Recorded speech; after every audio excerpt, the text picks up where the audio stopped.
Hi guys, welcome to our daily encounter.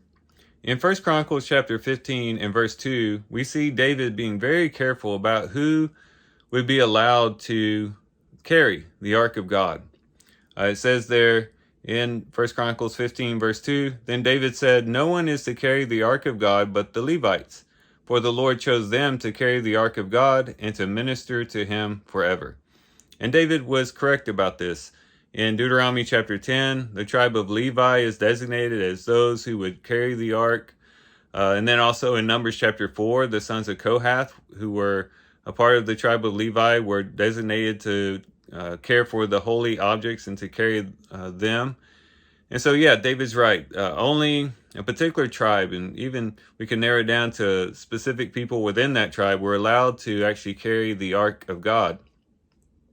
And what a privilege it would have been to be of the tribe that was designated for such a wonderful privilege. To say, you know what?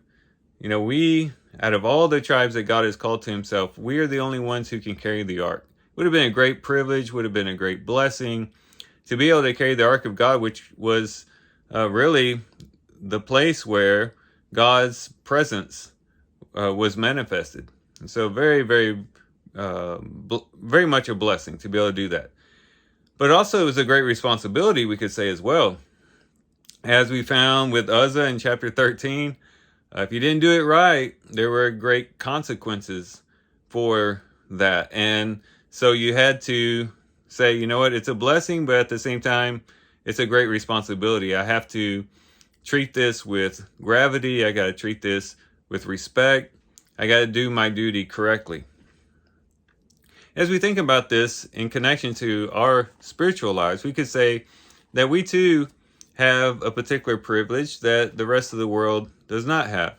And that is, we get to bear the Holy Spirit with us, to have the presence of the Holy Spirit in us in a way that the rest of the world doesn't have. We as believers in Jesus Christ, we've been promised that we can have the Holy Spirit. We can have the very presence of God within us.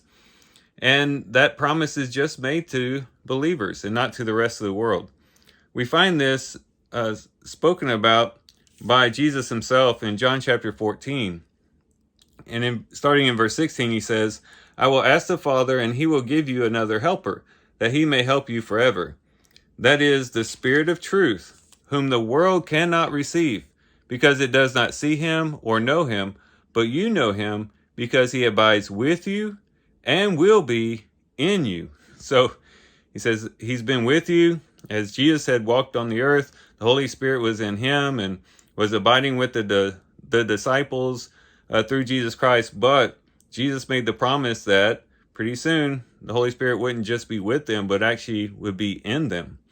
But only the believers, only the disciples of Christ would have the privilege of having the Holy Spirit abiding in them.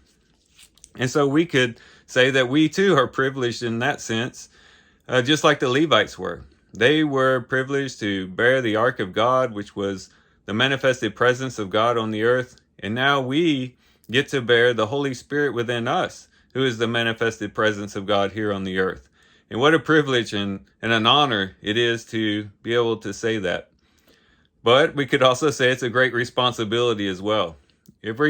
If we want to enjoy the privilege of having the Holy Spirit abiding in us, we also have to understand that there are responsibilities and there's a lot of gravity to that, to realize that we are bearing the very presence of God in this world.